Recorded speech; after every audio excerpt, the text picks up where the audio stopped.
Hi everyone and welcome back to GridPro. In the previous video, we have seen how the volume properties can be set in GridPro using the topology block labeling.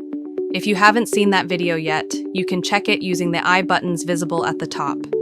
Today, we're going to see how volume properties can be set in GridPro using the Zones buttons. Zones button helps to separate out the grid properties using the grid sheet. This becomes helpful when the block labels are not set. To understand it better, let's load a fluid-solid interaction grid of an axial blade.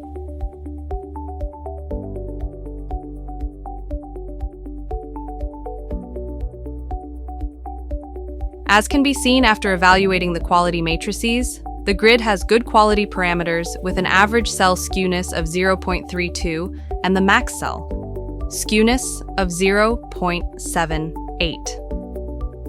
The other quality parameters also display a good grid quality. This grid can be clustered, and grid properties should be checked before exporting to the desired format.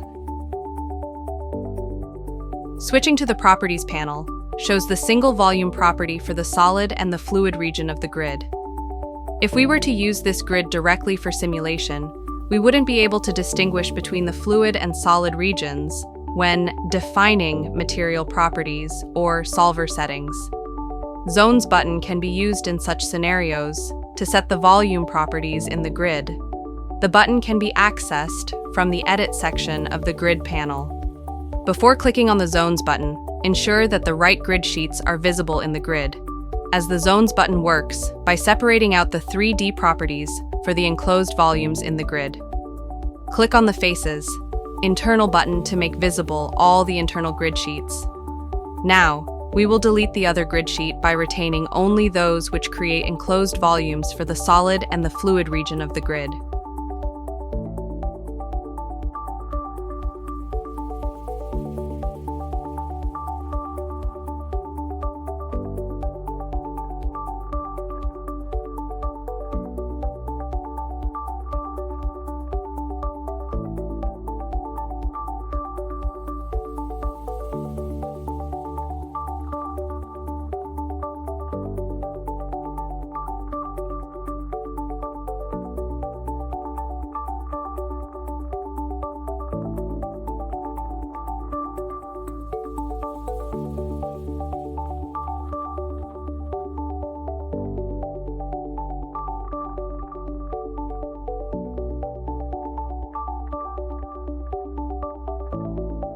Once the grid is ready, click on the Zones button to separate out the solid and fluid properties. It displays the message saying the 3D properties are recreated using the grid sheets. Now going to the Property panel shows two different properties for the grid.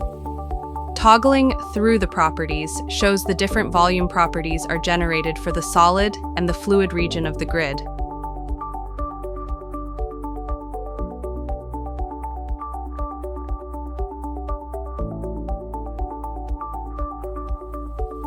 Labels can be defined, and the properties can be updated using the Edit section.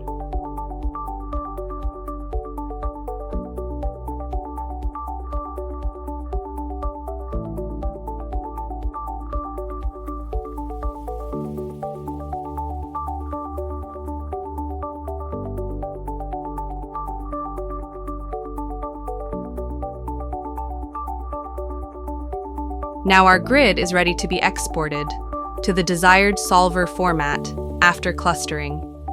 We hope this video was helpful to know how the volume properties can be set in GridPro as per user requirements. Thank you for watching.